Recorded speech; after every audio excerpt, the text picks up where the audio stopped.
ሰው ነፃ ፈቃድ ያለው መሆኑን ታሳቢ ያደረገ በዛ ላይ የተመሰረተ ነው። ቤዙ ፋውንዴሽኑ ፖስቹሌት ወይም አግዚዮሙ ሰው ነፃ ነው ማድረግም አለማድረግም ይችላል በሚል ላይ የተመሰረተ።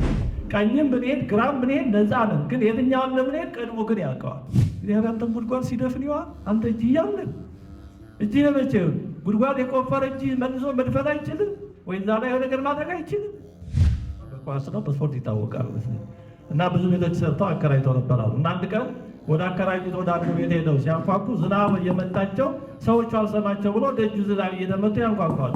ውስጥ ያለው ሰው ማን አለ። እኔ ነኝ ተሰማሽ እህቴ፣ ውጭ ቆም ያለው በገንዘብ ቤቴ ብሎ ገጠፉ ይባላል። ይህ ምናምን ነው። በውስጥ በደንብ መማር አለብን። ሶፍትዌራችን፣ አስተሳሰባችን፣ ሁለንተና ማያችን ክርስቶሳዊ ነው መሆን አለብን። ዝግተኛ ቢጎረብ ይልባል ማንም እያመጣ የሚጭንብን ለዚህ ነው። ባዶ የህዳር አህያ ሊባል አለ በገጠር በህዳር ማመድም ተፈቅዷል። ከጠቀም ይቻላል። ጨርቅ ቅድድ አድርጎ ይችላል። ባል ይከለክል ይጠቅማል። ይዝም አንድ ፈረንሳዊ ጸሐፊ ሲያፌዝ ኖት ፔር ኪውሴ ሬስት እዚህ ብሎ ይሄ አባታችን በሰማያት የምትኖር መንግስት ትምጣ ይላል። ያ በማፌል በሰማይ የምትኖር አባታችን እባክህ እዛው ቅር ምትለን እኛ እንውለ ሲሚል ፌል ነው። በቃ ይምራው አለ ፒውሪ ሳይንቲፊክ ምናምን ነው አድርጎ ቢጃጃል ብዙ ይኖራል። አሁን በአውሮፓ በአንድ ጥናት አይቻል ኦፊሻሊ እንኳን በታወቀው 30% ዊች ክራፍት አስትሮሎጂ ኮከብ ቆጠራ ይጠቀማል። ፍቅር የሚባልን ነገር ትርጉም አይኖርም። በጣም አንታ ከሆነ የሆነ ሰው እወድሃለሁ ቢልህ እወድሻለሁ ቢልሽ ወይ የሆነ መስዋዕትነት ቢከፍልልሽ እንደዛ እንዲያደርግ ፕሮግራም ስለሆነ ፕሪደስቲን ስለሆነ ነው እንጂ አስበው ያደረገዋል። በቀን እንኳን ስንት ሰዓት እንጸልያለን? ስንት ደቂቃ? እሱ ግን 24 ሰዓት አያርፍም። ግን ለመጠቀም ሳይሆን ላለመጥቀም ነው። የሚገርም ነው በጣም።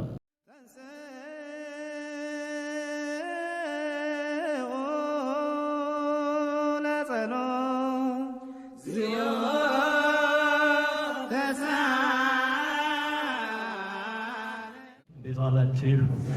ክርስቶስ ተንሥአ እሙታን አሰሮ ለሰይጣን ሰላም ኮነ አሜን። በሞቱ ሞታችንን ያጠፋ በትንሣኤ ሕይወታችንን የጀመረ ያረጋገጠ አምላካችን መድኃኒታችን ኢየሱስ ክርስቶስ ከባሕርይ አባቱ ከአብ ከባሕርይ ሕይወት ከመንፈስ ቅዱስ ጋር ዛሬም ዘወትርም ለዘላለሙ የተመሰገነ ይሁን። እኛ ነገሮችን የምናውቀው በጊዜ ሂደት ነው። ነገ የሚሆነውን ነገ ነው የምናውቀው፣ ዛሬን አናውቅም። በእግዚአብሔር ገዘን ግን ነገ የሚባለው አለ። ጊዜ መሀል ላይ የመጣ ነው። ጊዜ በዘላለማዊነት መሀል ላይ የመጣ ነው። ኦሪት ዘፍጥረት ምዕራፍ 1 ቁጥር 1 ላይ እግዚአብሔር በመጀመሪያ ሰማይና ምድርን ፈጠረ ይላል። ከዛ በፊት ከዛ መጀመሪያ እንግዲህ ጊዜም የጀመረው እዚህ ውስጥ ነው። ከዛ መጀመሪያ በፊት ምን ነበር? ምንም ዘላለማዊነት ኢተርኒቲ። ይሄ በፍጥረት ውስጥ ያለው ጊዜና ኃላፊ መጻያት በዚህ በፍጥረት ውስጥ ያለ ነው። ይህ ዓለም ደግሞ ያልፋል። ራዕየ ዮሐንስ መጨረሻ ላይ አዲስ ሰማይ አዲስ ምድር አዲስ ሕይወት ያሳየንና ይጨርሳል። ይህ ዓለም ሲያልፍ ጊዜ ራሱ ያልፋል። በምሽት መንገድ ፀሐይ፣ ጨረቃ፣ ሰኞ፣ ማክሰኞ፣ እሑድ ምናምን ይቀራል። ከዛ በኋላ ወደ ዘላለማዊነት እንመለሳለን። ስለዚህ በእግዚአብሔር ዘንድ ሁሉ አሁን ነው፣ ልክ እንደተፈጸመ ነው። እኛ ግን በሂደት ነው የምናውቀው። ጌታችን ስለ መጨረሻዊቱ ሰዓት ልጅም ቢሆን አያውቅም ያለበት አንዱ ምክንያት ያ ነው። ምክንያቱም በሱ ዘንድ የታወቀ ነው፣ ግን ከተናገረ ታልፋለች።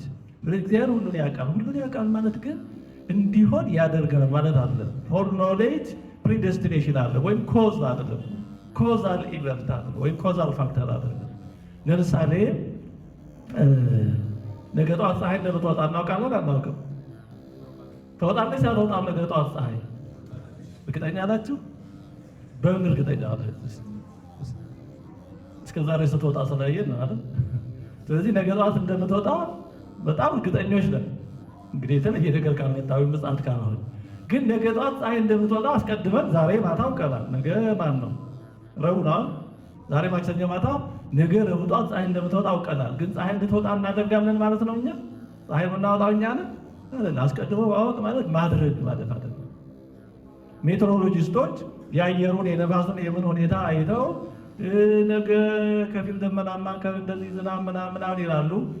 ከሞላ ጎደል ሊፈጸም ላይፈጸም ይችላል። ለምሳሌ ነገ አዲስ አበባ ዝናብ ይዘንባል ብለው ቢዘንብ ዝናቡን እነሱ አዘነቡት ይባላል? ሜትሮሎጂስቶች ዝናብ የማዝነብ አቅም አላቸው? ግን ከሁኔታው ከልምድ ከነፋሳቱ ከእንግዲህ የተለያዩ መሳሪያዎችን በመጠቀም ስታስቲክስ ምናምን ብቻ አንዳንዴ ቢመታቸው ሊሆን ይችላል፣ ላይሆን ይችላል። ግን እንዳሉት እንኳን ቢሆን አደረጉት አያስብ።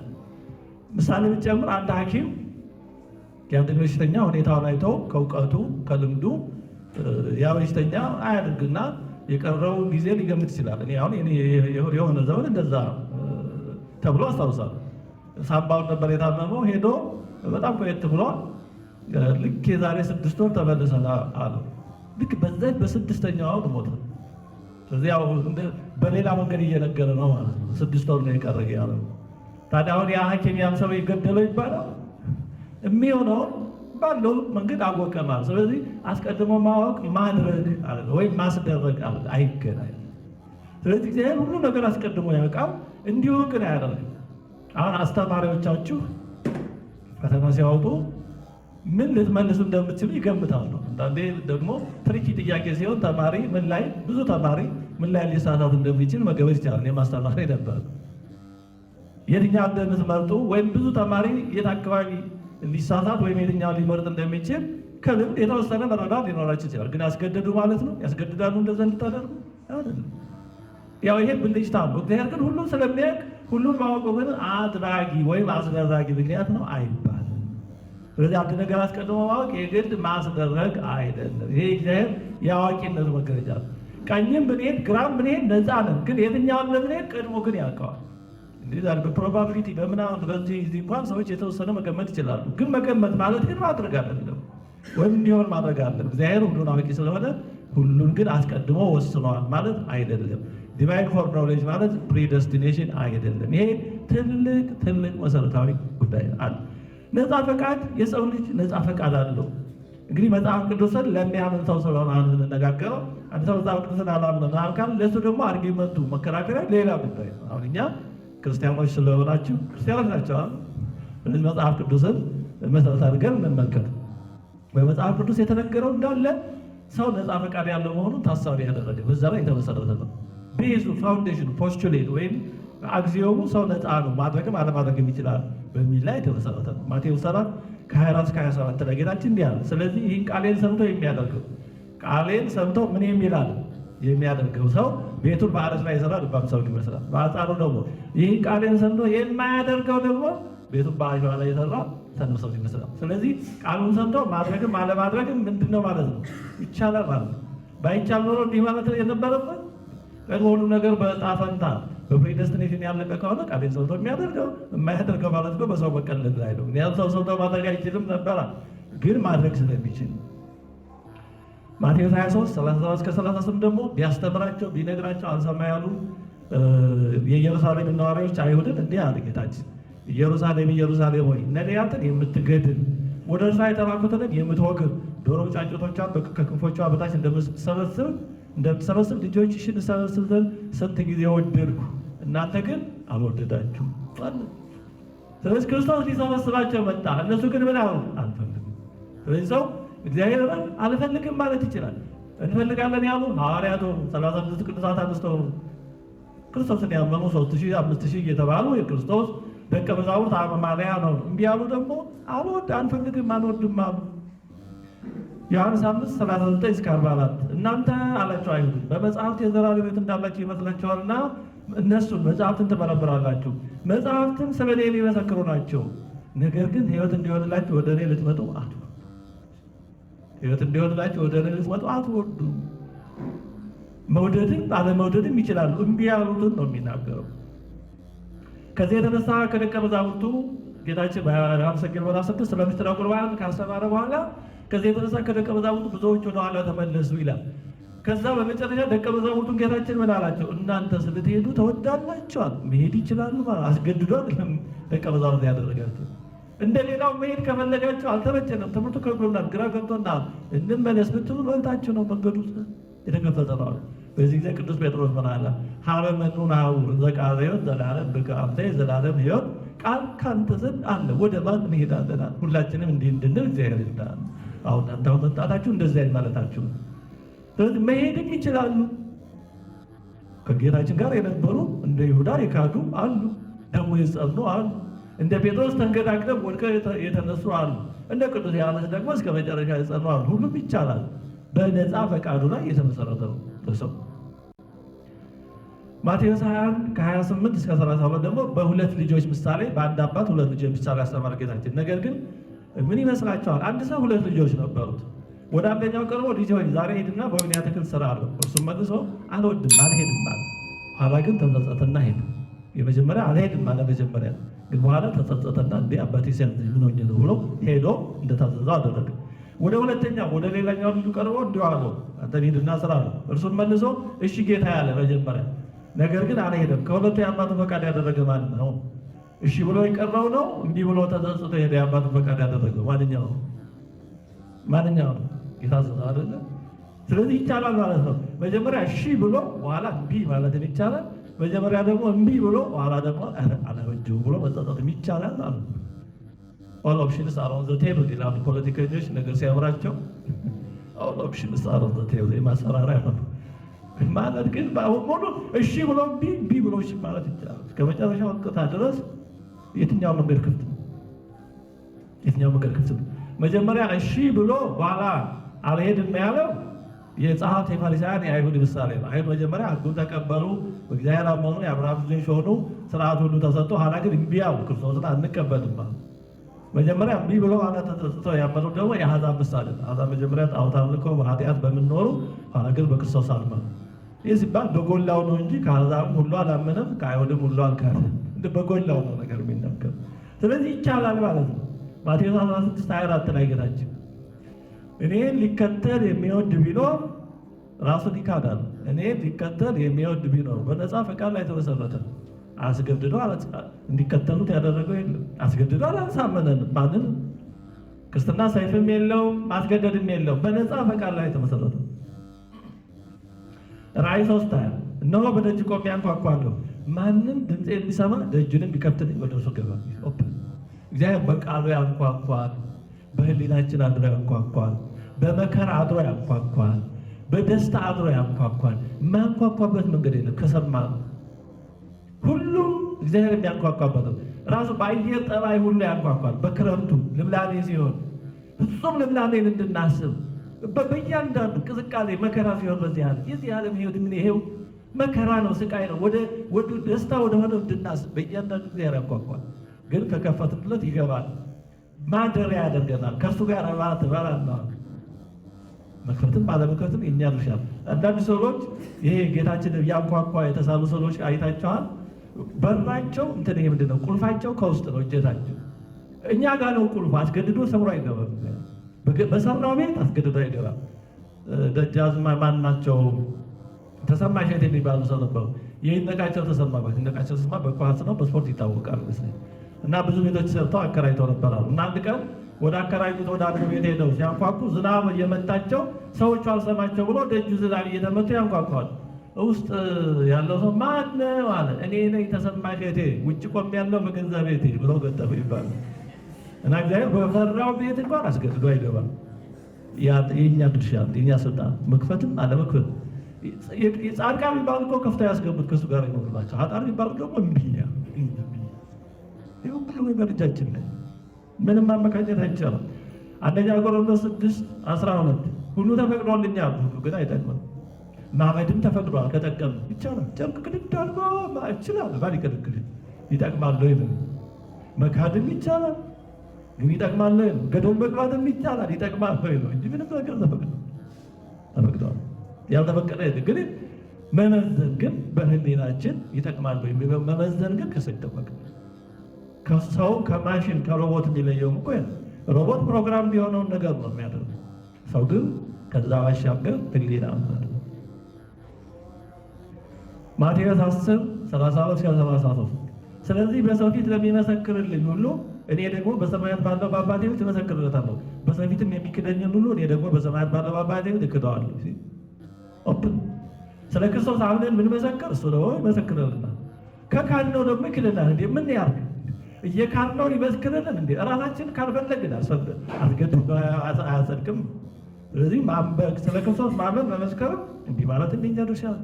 የሐዋርያት ሥራ 13:45-46 ቅዱስ ጳውሎስ ለአይሁድ ወንጌልን የድነትን መንገድ ሲሰብክላቸው እንዲህ ባሉ ጊዜ እንዲህ አለ።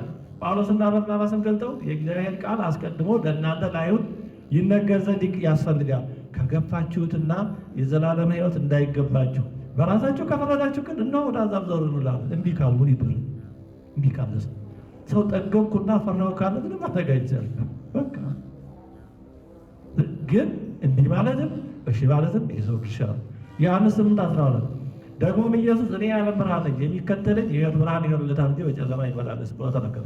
የሚከተለው የሕይወት ብርሃን ይሆንለታል። ስለዚህ እሱ ተከትለን በብርሃን መኖር ይኸው ተዘጋጅቶ እየተጠራ ነው።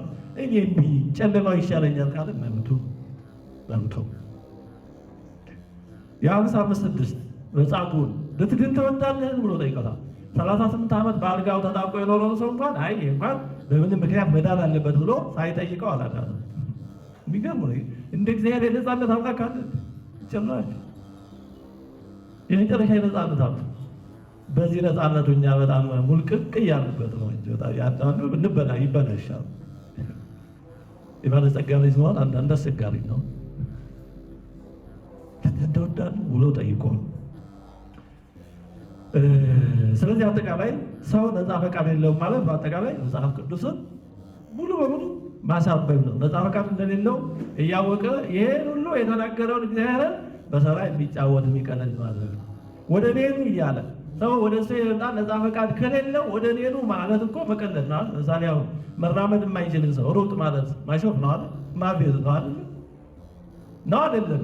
መራመድ የማይችልን አሁን ሕፃን እና ሩጥ ብትሉት ምን ማለት ነው? እግዚአብሔር ሰው ነፃ ፈቃድ ባይኖረው ኖሮ ይሄን ሁሉ የመናገሩ ምንድን ማለት ነው? እግዚአብሔር ሰው ሊያደርገው የማይችለውን ነገር አድርግ እያለ በሰላይ እየተጫወተበት እያኖረበት ነው ወደ ማለት የተሳሳተ አደገኛ ነገር ነው። ስለዚህ ሰው ነፃ ፈቃድ አለው። ሞታችንን ሕይወታችንን ብቻችን መምህር እጣ ፈንታ የሚባል ነገር አለ ወይ? ካለስ ምንድን ነው? እጣ ፈንታ ፌት የሚሉት ወይም ዴስቲኒ የሚሉት በጣም በፍልስፍና ብዙ የሚያወያዩት የሚያነጋግር ጉዳይ ነው። ባጭሩ በክርስትናና ከክርስትና ውጭ ባሉ በተለይ በግሪክ ፍልስፍና ያለውን ባጭሩ አሳሳችሁ። እጣ ፈንታ የሚባለው ቃል ምንጩ ዴስቲኒ ወይም ፌት ከግሪክ ፍልስፍና ከፕላቶና ከመሳሰሉት የግሪክ ፈላስፎች ነው። በፕላቶ እንግዲህ ኢንትሮዳክሽን ቱ ፊሎሶፊ ተወስዳላችሁ 6 ኪሎ የሆነ የፊሎሶፊ ኮርስ ተወስዳላችሁ 6 ኪሎ በጣም በሚያዘሩ ነው። ሰውን እኮ ወደ ማሽን ነው የወረደ እንዲህ ነገር ያስፈልጋል። ያው ለ6 ኪሎ ተማሪ 6 ኪሎች ናቸው። ለሶሻል ሳይንስ ተማሪ ኢንትሮዳክሽን ፊሎሶፊ ሳይንስ በጣም ይከብዳል። ኤሌክስ ለዚህ ነው ብዙ ነገሮች እንደተገኘ የሚጫንብን ሰፋ ያለ መረዳት ስለማይኖር ታስተካከል ኤሌክስ እና ለግሪክ ፈላስፎች ጊዜ ትልቅ የሆነ ራሱ ኦልሞስት ህልውና ያለው ወይም ሰርኩላር የሆነ አድርገው ነው የሚያስቡት። ጊዜን እነሱ የሚያስቡት የሚደጋገም ነው እና የጊዜ ወካይ አርማቸው ክብ ነው፣ ሰርክል። ምን ማለት ነው? ጊዜ ይደጋገማል። የሰማይ ዑደቶች ነገሮች ሁሉ የሚመሩት በሰማይ በፕላኔቶች በከዋክብት በመሳሰለ ዑደት እና በእነሱ ኢንተራክሽን ወይም ተራክቦ ስለሆነ እነዛ ሲደጋገሙ ልክ ለምሳሌ የሆነ ፕላኔቶች ወይም የሆነ ፕላኔትና የሆኑ ከዋክብት ወይም ኮከብ ሲገናኙ በሆነ አንግል ምናምን በዛ ቅጽበት የሚፈጠረው ክስተት በሆነ ጊዜ ያው ተራክቦ ወይም ኢንተራክሽን ወይም ኢንተርሴክሽን በሚደገምበት ጊዜ ተመልሶ ያው ቅጽበት ያው ክስተት ይፈጠራል ይላል። ለምሳሌ ፕላቶን በተወለደ ጊዜ የነበረው የከዋክብት የምናምን የፕላኔቶች የምናምን ሁኔታ ተራክቦ ኢንተራክሽን ተመልሶ ከተደገመ ሌላ ፕላቶ ይወለዳል ወይም ይፈጠራል ወደ ያሰባሉ። ፌት ወይም እጣ ፈንታ የሚሉት ነገሮች የሚወሰኑት በሰማይ ኃይላት ኩነት ስለሆነ ጊዜ ይደጋገማል፣ ዑደታዊ ነው። ስለዚህ ኩነቶችም ይደጋገማሉ። የሰውም ማንነቱ ሁሉ የሚሆነው የሚወሰነው በሚሰራው ስራ በማንነቱ መርጦ በሚያደርገው ሳይሆን እነዛ የሰማይ ኃይላት በሚያደርጉት ነገር የዛ እስረኛ ነው ይላሉ። ኮከብ ቆጠራ አስትሮሎጂ የሚባለው ነገር ከዚህ ጋር የተገናኘ ነው። አሁን የምዕራቡ ዓለም በኮከብ ቆጠራ በዊችክራፍት የሚያምኑ ሰዎች እንዳሉ ታውቃላችሁ? አታውቁም? አሁን ብሬኖች ስለሆነ ብዙ ሰው በቃ የምዕራቡ ዓለም ፒውሪ ሳይንቲፊክ ምናምን እንደሆነ አድርጎ የሚጃጃል ብዙ ሰው ይኖራል። አሁን በአውሮፓ በአንድ ጥናት አይቻልም ኦፊሻል እንኳን በታወቀው 30% ዊችክራፍት አስትሮሎጂ ኮከብ ቆጠራ ይጠቀማል። ያው እንግዲህ በይፋ የታወቀ ጥናት ጊዜ አነስ ያለ ተጠብቅ ፈረንሳይ ሀገር ማዳም ኢርማ የምትባል አሁን ትምህርት ሙት አታውቅም በይፋ እንድታወቅ ጠንቋይ ነበር። ሰው በስነ ስርዓት ሄዶ ፕሮግራም አስይዞ ያስጠነቁናል። እሷን የመሰሉ ብዙዎች ነበሩ። ማዳም ኢርማ የፈረንሳይኛ ማስተማሪያ መጽሐፍ ላይ ተጽፋ እዛ ላይ ነው ታሪኳን ያገኘ ሳያፍሩ ማለት ነው። የቋንቋ ማስተማሪያ ነው። እዛ ከፍተኛ ያለ በደንብ ተማሩ ወገኖች። አሁን ችግር የሚሆነው ወይ በዋነት አይኖር ወይ በደንብ አይማር። ይሄ በጣም ዝም ብሎ ይሄ ፌስቡክ በቃ አንድ ገጽ አንድ አርቲክል አንድ ምናምን ብቻ በማንበብ እንደዚህ ከሆነ በጣም መጫወቻ ነው ነው። በደንብ አንብቡ፣ በደንብ ተማሩ። የክርስቲያንን ትምህርት በደንብ ተማሩ። ጥሩ ነው ይሄ መጣታቸው። እውነት ሲጣራ ይገኛል። ነካ ነካ ያለ ነገር ነው የሚያስቸግረው በጣም እና ይሄ የፕላቶ የግሪኩ ዓለም እሳቤ ነው እና በእነሱ እሳቤ ነገሮች ሁሉ የሚሆኑት በዕጣ ፈንታ በቅድመ ውሳኔ ነው። ይሄ ግን በክርስትና አስተምሮ ትክክል አይደለም። ዕጣ ፈንታ ወይ እድል የሚባል ነገር ጸጋ አለ። ጸጋ ማለት ስጦታ ነው። እግዚአብሔር ለእያንዳንዳችን የሚሰጠው ጸጋ አለ፣ ግን አስፈላጊ ነው። አሁን በሰውነት ክፍሎቻችን ሁሉ ልብ አይደለም፣ ሁሉ ኩላሊት፣ ሁሉ ሳምባ አይደለም። ቢሆን ኖሮ አንጠቀምም አይደለም። ስለዚህ በሰብአዊነታችን እንደ ሰውነታችን የተለያየ ጸጋ አለ። ለአንዱ መነገድ ሊሆን ይችላል፣ ለአንዱ ግብርና ሊሆን ይችላል፣ ለአንዱ ኢንቨስተርነት ሊሆን ይችላል፣ ለአንዱ ሪሰርቸርነት ሊሆን ይችላል፣ ለአንዱ ሳይንስ ብዙ አይነት እያንዳንዱ ስለሚያስፈልግ ሁሉ ገበሬ ቢሆን እንዴት ይሆናል? ሁሉ ነጋዴ ቢሆን ስለሚያውቁ በአካል ክፍሎቻችን እንደዛ ነው። በቤተክርስቲያንም እንደዛ ነው። ሁሉ ሰባኪ አይሆንም፣ ሁሉ ዘማሪ አይሆንም፣ ሁሉ መናኛ አይሆንም። ሁሉም ስለሚያስፈልግ ነው። እንደዛ እንደ አካል ክፍሎቻችን ጸጋ አለ። መክሊት የሚጠቅመንን መስጠት ነው። ከዛ ውጭ ግን የሆነውን ለኩነኔ የሆነውን ለጽድቅ የሆነውን ለዚህ የሚባል ቅድመ ውሳኔ ዕጣ ፈንታ የለም። ይሄ በጣም ስህተት ነው። ምክንያቱም ዕጣ ፈንታ አለ ከተባለ እኮ ሁሉም ነገር በዕድል ወይም በዕጣ ፈንታ የተወሰነ ከሆነ ሞራላዊ ተጠያቂነት ሊኖር አይችልም። ሽልማትና ቅጣት ሊኖር አይችልም። ማንም ሰው ወንጀል ሰራ ብሎ መውቀስም በዛ ሰው ላይ መፍረድም አይቻልም። ጥሩ አደረገ ብሎ ማመስገንና መሸለምም አይቻልም። ለምሳሌ አሁን እስኪ በዕጣ ፈንታ የሚያምን ሰው ከምር ጥሩ አይኖርም ብለን እናስብ። እስኪ አለን እንበል በቃ ዕጣ ፈንታ ሁሉ ነገር የሚለው በዕጣ ፈንታ ነው የሚል ሰው ይኖር። እስኪ ያ ሰው ይምጣና አንዳች ተነስታችሁ በጥፊ ብትመቱት ይሰማዋል አይሰማውም? በዕጣ ፈንታ ከሆነ ግን ማዘን የለበትም። ለምን? በቃ ያኛው ሰው እሱን በጥፊ እንዲመታው ቀድሞ የተወሰነ ነው። ምን ማድረግ ይቻላል? ምን ይደረግ ብሎ መቀበል ያለ ማማት የለበት መበዛጨት የለበት። ስቴት ደስቲኒ ሜዛል እንዲህ ግን የሚቀበል ሰው አለ? ይህ ውሸታም ናቸው እንዲህ የሚሉ ሰዎች ከምር አያምኑ እኮ የምንለው እንደዚህ ያወራሉ እንጂ ከምር አያምኑ። የምር በዕጣ ፈንታ የሚያምን ሰው ካለ ምንም ነገር የደረሰበት በቃ እንዲህ ሰውን ስለተደረገ ነው ብሎ ዘመነ ማለት ያለበት ኢንዲፈረንት ነው መሆን ያለበት ወይም መቀበል ነው ያለበት። እስቲ አሁን አንድ ሰው መጥቶ ገንዘቡን ቢወስድበት የማይሰማው ሰው አለ? አይ ይደረግ ፕሪደስቲንድ ነው ብሎ በአኮቴት የሚቀበል ሰው አለ? ሄዶ ለፖሊስ አይከስም? ለፖሊስ የሚከስ ከሆነ ተሳሳተ፣ እምነቱን አበላሸ ማለት ነው። በፌታ አላመነ። ስለዚህ ዕጣ ፈንታ አለ የሚባል ከሆነ ሁሉም ነገር ትርጉም ያለው፣ ሁሉም ነገር ትርጉም አይኖረውም። ፍቅር የሚባልን ነገር ትርጉም አይኖረውም። በዕጣ ፈንታ ከሆነ የሆነ ሰው እወድሃለሁ ቢልህ እወድሻለሁ ቢልሽ ወይ የሆነ መስዋዕትነት ቢከፍልልሽ እንደዛ እንዲያደርግ ፕሮግራም ስለሆነ ፕሪደስቲንግ ስለሆነ ነው እንጂ አስበው ያደረገዋል። ስለዚህ ፍቅሩን ፍቅር አይሆንም፣ መስዋዕትነቱን መስዋዕትነት አይሆንም፣ መታዘዙን መታዘዝ አይሆንም። ምንም ነገር የለም። በቃ ሰጥቶ መሻሻልም አይቻልም። ለምሳሌ አሁን በፈተና ላይ ምርጫ ቢኖር ኤ ልበል ቢ ልበል ብላችሁ መጨነቅ የለባችሁ። ዕጣ ፈንታ ከሆነ ኤን ብትል ቢ ብትል ያው ነው በቃ ታልልክ የሚፈል የተወሰነልህን ውጤት ነው የምታገኙ።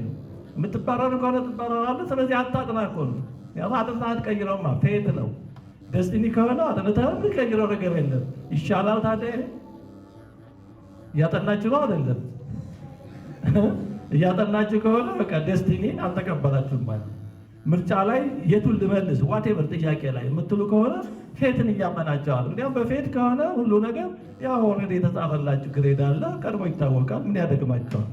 እዚህ እጅን አሳስሮ እንዴት ለአውሬ እንደሚሰጥ ያለው ትምህርት እንዲህ ነው። ሰይጣን ነፃ የሚያስመስሉ የተሻሉ የሚመስሉ ነገሮችን ያመጣና መሳሪያን አስፈትቶ ስራ አስፈትቶ አሳልፎ ይሰጣል። ሰይጣን በጣም የሚደነቅ ነው። ሰይጣን በጣም ይደነቃል። ክፉ ሆኖ ነው እንጂ የሚገርም ነው። ያው ላይጠቀም እኛ እኮ ብንደቅም ትንሽ ብዙ እንጠቀማለን። እሱ ግን አይጠቀምም።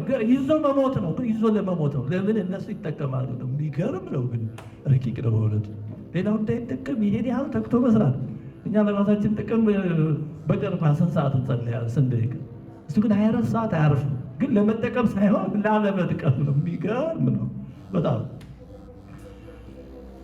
በስህተቶቻችን መጸጸትና የተሻለ ነገር ለማድረግ ማሰብም ትርጉም አልባ አይሆንም። ምክንያቱም በድላችን ከተወሰነልን ውጭ ማድረግ ስለማንችል የተሻለ ማድረግ ነበረብኝ፣ ወደፊት ጠንክሬ በርትቼ መስራት አለብኝ ማለት ትርጉም የለውም። መበርታታችንም በቃ ይሆን ነው። ስለዚህ ስራን፣ መበርታትን፣ ማሻሻልን ይሄን ሁሉ ከንቱ ነው የሚያደርገው። ጠንክሮ መስራትን ሁሉ በዜሮ ነው የሚያባዛው። በነገራችን ላይ ፍልስፍና እንደዚህ እያስመሰሉ እንዲህ ያሉ ነገሮችን የሚሉ ሰዎች ወይም እምነታቸው ነው ሊሆን ይችላል እንደ ማደንዘዣም እንዳይሆኑ መጠንቀቅ ያለብን ሆኖ ጠርጥር ይባላል። ጠርጥር ከገንፎ መሀል ይገኛል። ምንድን ይባላል አይታወቅም። ገንፎ ነው ብሎ አይታወቅም።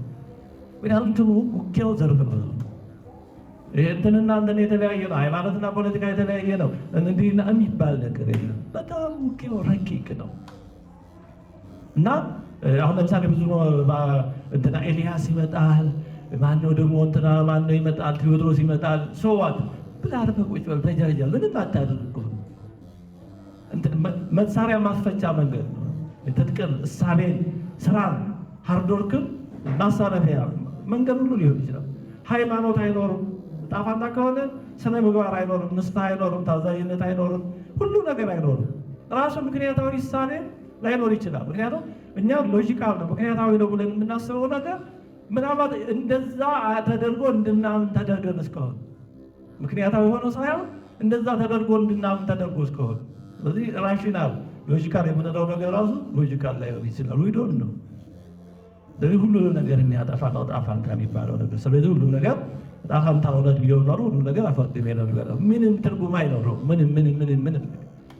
ስለዚህ ጣፋንታ ደስቲኒ የሚባል ነገር የለም። እግዚአብሔር ጸጋ ሰጥቷል። ከዛ ውጭ ግን ሰርተን መቀየር እንችላል። የማያምነው ማመን ይችላል። ሳውል ቅዱስ ጳውሎስ የሆነው እኮ መለወጥ ስለሚቻል፣ ጴጥሮስ ወድቆ የተነሳው መለወጥ ስለሚቻል፣ ይሁዳ ደግሞ ወድቆ በዛው የቀረው ነፃ ፈቃድ ስላለው አስቀድሞ ስለተወሰነበት አለ። የራሱን የቻለ ጥያቄ ያለ መስለኛው በራሱ ይነሳል። ስለዚህ ጣፋንታ ደስቲኒ ፌት የሚባል ነገር የለም፣ ስህተት ነው።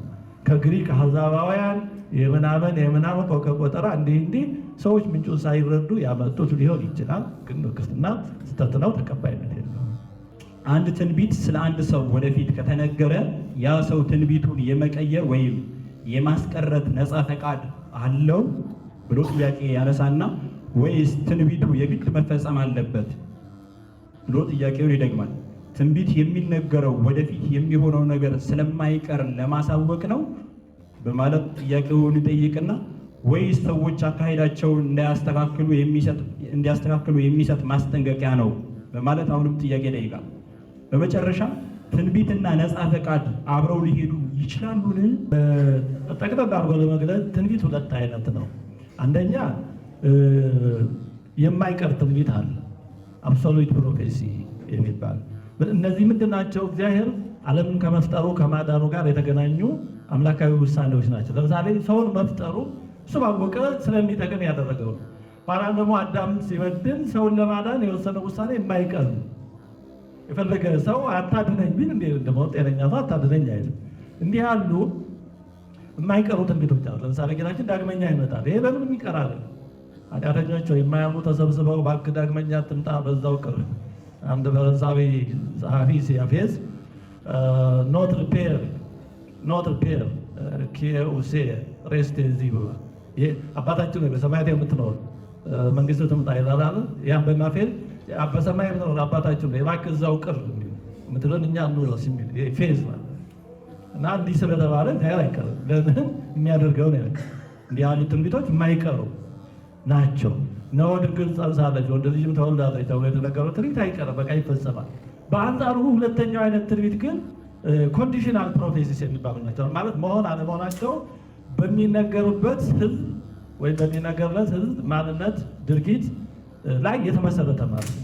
ለምሳሌ በመጽሐፍ ቅዱስ መልካም ተነግሮላቸው ግን ፍጻሜያቸውን ያበላሹ ሰዎች አሉ። ጥሩ ተነግሮላቸው ጥሩ ትንቢት ተነግሮላቸው ግን ፍጻሜያቸውን ያበላሹ ሰዎች አሉ። ለምሳሌ ዝርዝር አንገባም ጊዜ ስለሚል ሳኦል አህያ ፍለጋ ሄዶ ሳለ ለንጉሥነት የተመረጠ ነበር። ግን በኋላ ራሱ እግዚአብሔርን እያቃለለ ሳይታዘዝ ፍጻሜውን አበላሽ። ለክብር ተመርጦ የራሱ ችግር ነው። አንደኛ ነገሥት ምዕራፍ 13 ላይ የቤቴል ነብይ ነበር። እግዚአብሔር በሚገርም ሁኔታ በጥሩ ሁኔታ አልፎት፣ ግን ሲመለስ አንድ ትእዛዝ አፍርሶ በመንገድ አንበሳ ሰብሮት ሞቷል። ይህንን ፍጻሜውን ያበላሸው እሱ ነው ባለመታዘዙ።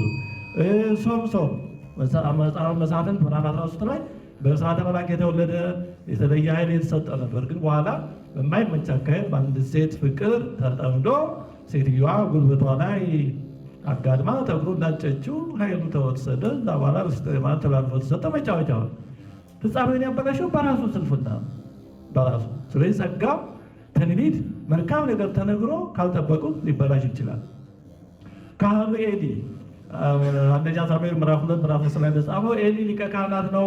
ሁሉ ነገር ተሰጥቶት ነበር፣ ክህነቱ መስዋዕቱ። ግን በጣም በቤተ መቅደሱ በቤተ ደብተራ ኦሪቱ በሚቀልዱ ልጆቹ ላይ ምንም ነገር ስላላደረገ በኋላ ክህነቱ በሙሉ ከሱ ተወስዶ እሱም አንገቱ ተሰብሮ ወድቆ ተቆሞ ሞቷል። ልጆቹ ብዙ ጉዳት ደርሶበታል።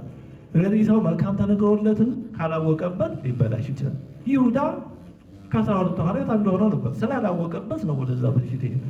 በአንጻሩ ደግሞ ክፉ ከተነገረባቸው ወገኖች ሆነው ወይም ቀና ክፉ ተነግሮባቸው ፍጻሜያቸውን ግን ደግሞ ያሳምረዋል። ለምሳሌ ነነዌ ሰዎች ለዚህ ጥሩ ምሳሌ ናቸው። እግዚአብሔር ዮናስን ልኮ ነነዌ በ3 ቀን ውስጥ ምን ትሆናለች አለ? ትጠፋለች፣ ትገለበጣለች። የንስሐ ዕድል እንኳን አልሰጣቸውም። ንስሐ ብትገቡ ትድናላችሁ አላለም። በ3 ቀን ትገለበጣለች አለ። በዚህ ጊዜ ምን እንዳደረጉ ታስታውሳላችሁ እያስባለሁ። ከንጉሱ ጀምሮ ማቅለበሱ፣ አመድ ነሰነሱ፣ መንጹጾ ወደ እግዚአብሔር ማለት ነው። እግዚአብሔር አይ ትንቢት ተናግሬ ያለው ተነግሯል፣ እኔ ያልኩት አይቀየርም ማለት እግዚአብሔር ምን አደረገ ይላል። እግዚአብሔርም ከክፉ መንገዳቸው እንደተመለሱ ስራቸውን አየ። እግዚአብሔርም ሊያደርግባቸው ዘንድ በተናገረው ክፉ ነገር ተጸጽቶ አላደረገውም። ስሙ የተመሰገነ ይሁን። ስለዚህ እንዲህ ያሉ ትንቢቶች አሉ። ስለ አንድ ሕዝብ ተነግሮ የሕዝብ ከተመለሰ እግዚአብሔር ይመለሳል። መልካም ተነግሮለት ግን የሕዝብ ደግሞ አይ በቃ መልካም ተነግሮልኛል ብሎ ክፉ ከሰራ የተነገረው መልካም ነገር ይቀርበታል። ራኬብ ወይም ረዓብ ዘማ ከጠፉት ከኢያሪኮ ሰዎች ወገን ነው። ኢያሪኮ እንዳለ ከተማ ሕዝቡ ጠፍቷል። እሷ ግን ከዛ መካከል ተለይታ ተርፋለች። ለምን? በእስራኤል አምላክ እግዚአብሔር አምናለች። በዛ ውስጥ ከነበረው ክፋት አልተሳተፈች። ስለዚህ ከሚጠፉ ወገኖች መካከል እንኳን ቢሆን አንድ ሰው በህሊናው ወደ እግዚአብሔር ከተመለከተ፣ እግዚአብሔርን ከፈለገ እግዚአብሔር የሚያድንበት የራሱ መንገድ። ሩት ከሞዓባዊ ወገን ናት። በብሉይ ኪዳን ስለ ሞዓባውያን እንዲህ ተብሎ ተነግሯል። ይላል ሞዓባዊ አሞናዊ እስከ ሳልስ ወራብዕ ትውልድ ውስተ ቤተ መቅደስ። አሞናዊ ከሞዓብና ከአሞን የተወለደ ሰው እስከ 4 ትውልድ ወደ ቤተ መቅደስ እንዳይገባ ተብሎ። ሩት ከዚህ ቤት ናት። ግን ሩት አማቷን ኑኃሚንን ተከትላ እንጂን የበላ አሞራ ይበላኛል፣ ሕዝብሽ ሕዝቤ አምላክሽ አምላኬ ይሆናል ብላ ወገኗን ሁሉ ትታ ስለመጣች ሩትን ተቀብሏታል። ከመቀበሉ የተነሳ ክርስቶስ ሰው በሚሆንበት የዘር ሐረግ ውስጥ አስገብቷታል። ማቴዎስ ወንጌል ምዕራፍ 1 ላይ ቅዱስ ማቴዎስ የጌታችን የዘር ሐረግ ሲናገር ሩትን ጠቅሷታል። ሌሎችን ራኬል ብለው ጠቅሷታል። ለምን? ሩት ወደ ቤተ መቅደስ እንኳን እንዳይገቡ ከተባሉት ከሞዓባውያን ወገን ወደ እግዚአብሔር ቤት የገባች ናት። ወደ እግዚአብሔር ቤት መግባት ሲታዘን የክርስቶስ የዘር ሐረግ ውስጥ ቀጥታ ገብታለች። የክርስቶስ ቅድመ አያት ሆናለች። ስለዚህ እንኳንስ አንድ ሰው በራሱ ህዝቡ፣ ማህበረሰቡ ራሱ እንኳን የተነገረበት ነገር ቢኖር ከዛ ውስጥ እንኳን መድረግ ይችላል። በራሱ በሰውየው ላይ የተመሰረተ ነው። ይሄን ሁሉ አጠቃሎ ኤርምያስ 18 ከ7 እስከ 10 ላይ እንዲህ ይላል። እግዚአብሔር እንዲህ ይላል፣ ስለ ህዝብ ስለ መንግስትም እነቅል አጠፋም ዘንድ በተናገርኩ ጊዜ ይህ ስለ እርሱ የተናገርኩበትን ከክፋቱ ሊመኝ ጊዜ አጠፋዋለሁ እነቅለዋለሁ ብዬ የተናገርኩበት ህዝብ ከክፋቱ ሊመለስ እኔ አደርግበት ዘንድ ካሰብኩት ክፉ ነገር እጸጸታለሁ። ድንግጥ ካለ ያህል አላበጀንም እግዚአብሔር ተቆጥቷል ብሎ ድንግጥ ካለ እግዚአብሔር ይመለሳል። ትንቢት በአብዛኛው የሚነገረው ለዚህ ለማስጠንቀቅ እንጂ ሆኗል በቃ አይቀየርም እንዲባላል። የነነዌ ሰዎችን እናስታውስ። በቃ ትጠፋላችሁ ብሎናል ምን ዋጋ አለው ብለው ከ3 ቀን 2 ቀን ቀረ 1 ቀን ይሄን ያህል ሰዓት እያሉ ካውንት ዳውን አላደረም። ምሳሌ ትንቢት የሚነገረው በአብዛኛው ለማስተካከል ለማስጠንቀቅ። በአንጻሩ ደግሞ ስለ ሕዝቡም ስለ መንግስትም እሰራውና ተክለው ዘንድ በተናገርኩ ጊዜ በፊቴ ክፉን ነገር ቢያደርግ ቃሌንም ባይሰማ እኔ ያደርግለት ዘንድ ስለተናገርኩት መልካም ነገር እጸጸታለሁ። ማለት መልካም ነገር የተነገረለት ሰው ወይም ሕዝብ ቢኖር እግዚአብሔር የኔ መሰለ ነገር ተናግሮልኝማ ቃሉን አይለውጥም ብሎ መበላሸት ቢጀምር እግዚአብሔር ቃሉን ያጠፋል፣ የተናገረውን ነገር ይመልሳል። ምሕረቱን ትቶ መዓቱን ያመጣል። አንድ ታሪክ ምን ይባላል? በአንድ ሀገር አንድ ሰው አንድ ባህታዊ በእግዚአብሔር ተልኮ እገሌን ሂድና ትነግሳለህ፣ ሕዝቤን ትመራለህ፣ ስለዚህ ተዘጋጅ ብሎሃል አለ እና ያ ሰው ይህንን እንደሰማ ከዛ ባህታዊ ማውጣት ማውረድ የጀመረው በዚህ ቀን እገሌ እንዲህ አድርጎኛል፣ እገሌ በድሎኛል፣ እንዲህ አድርገዋለሁ ያለ በቃ ቂምና በቀል መወጫ ነው ሲያስብ የሰነበት እና የተባለው ጊዜ አለ እና እግዚአብሔር ዋሽቶኝ ነው እንደዚህ እያለ ሳለ ያ ባህታዊ ተመልሶ መጣና ከእግዚአብሔር ተልኮ አዎ እግዚአብሔር አልዋሽህም፣ እኔ የነገርኩህ ከእግዚአብሔር ተልኬ ነው፣ ግን የሚሰጥን ስልጣን ገና ሳትቀበል መበቀያ ነው እያሰብክበት ያለው። ስለዚህ አንተ እግዚአብሔር ስራ ስለማሰራ ትቼዋለሁ ሀሳቤን ብሎሃል። እግዚአብሔር መርጦ ሊተውን ይችላል። በእኛ ላይ የተመሰረተ ነው። ብዙ ነገር በእኛ ላይ የተመሰረተ ነው። አሁን እድሜ ቁርጥ ያለ አይደለም።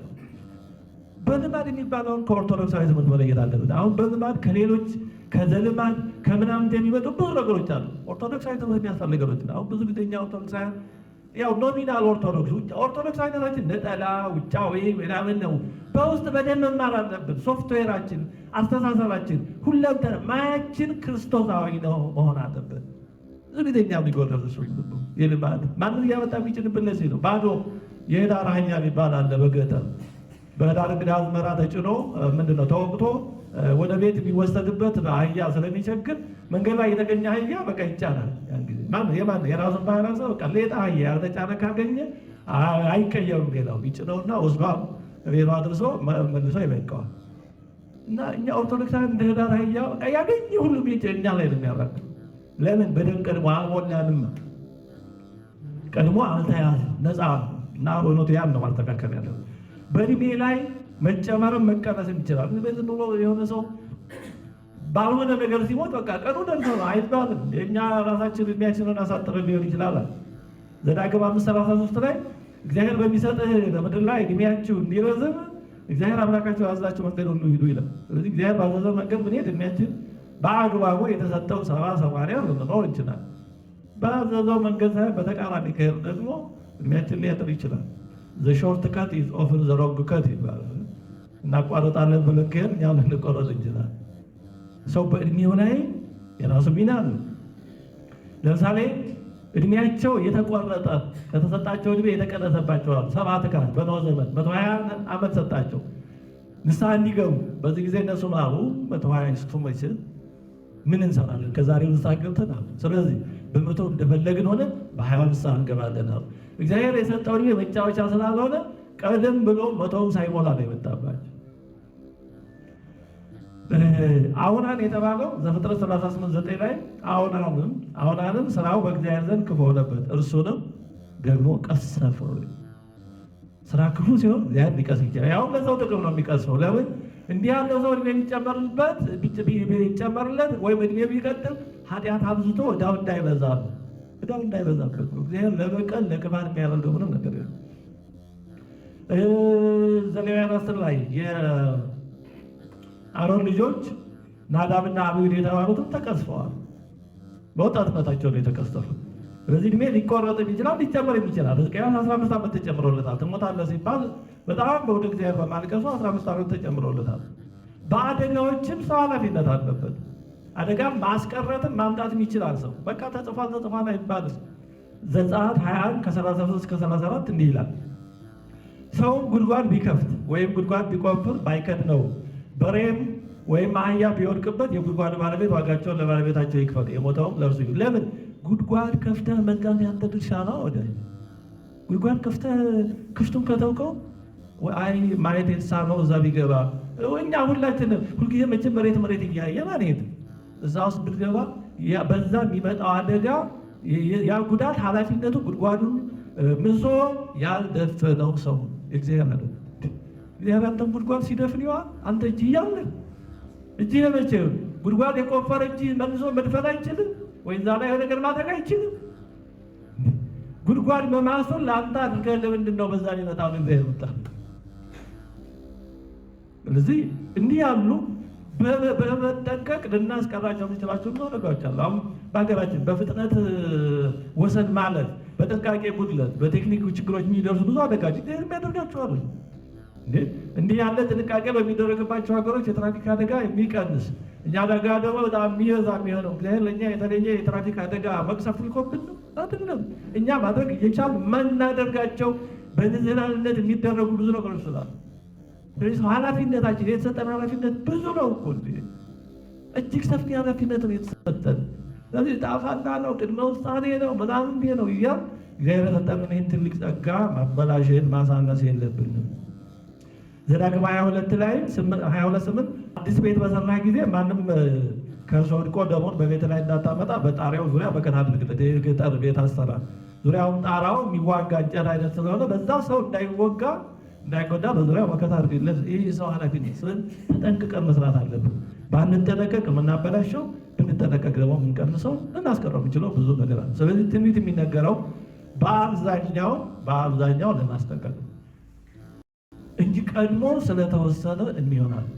ከዛ ያለፈ የሚነገርም ካለ ስለሚሆን ነው እንጂ የሚነገረው ስለተነገረ አይደለም የሚሆን። ስለዚህ ትንቢቱ ስለተነገረ ነው የሚለው ጥንቃቄ ይፈልጋል። ሊሆን ግድ ነው የሚባል ነገር የለም። እንዲያው ዝም ብሎ የመንደር ስብከት እየሰማን ያ እንደ ቤተክርስቲያን ተወሰድ የለብን። እንትን አይደለም ሊሆን ግድ ነው እንትነኛው ምናምን ይባል ይሄ ብሎ እንደው የሚባለው ሁሉ እንደ ቤተክርስቲያን ተወሰድ መውሰድ የለብን። የቤተክርስቲያን ተወሰድ እየተጣራ ነው። ዝም ብሎ በሰፈር በመንደር በዚህ በዛ የሚወራ ሁሉ ዝም ብሎ የሚገባበት ዝም ብሎ ቅብጫ አይደለም። ስለዚህ ትንቢት በአብዛኛው ማስጠንቀቂያ፣ ማሳሰቢያ፣ ማስተማሪያ ነው። ይሁዳ ክፉ ሰው መቼም በየዘመኑ ሲያስቸግር ነው የሚለው እና ይሁዳ ራሱ እንዴት ስብከት እንደሚያበላሽ እውነት ስብከት ላይ ይሁዳ ከመጣ ስለዚህ ለማብራራት ርዕስ ያስረሳል። እንዲሁ ክፉ ሰው እኔ የራሱ ገጥሞኛል እና የሰው ልጅ በሚሳሳት ባህሪ ከተፈጠረ በኋላ በስህተቱ ዘመን የማይሻረው እሳት ውስጥ እንዲኖር መፍረዱ ወይም ሩቀ መዓት እግዚአ ምሕረት ከሚያሰኘው ርኅራኄው ጋር አይጋጭም ወይ? እንዴት ይታያል? የእግዚአብሔር ፈታይነት ከጨካኝነት ተለይቶ እንዴት ነው የሚታየው? በእውኑ ሲኦል የሚባል ዘላለማዊ የመከራ ቦታ መዘጋጀቱ ለምን አስፈለገ?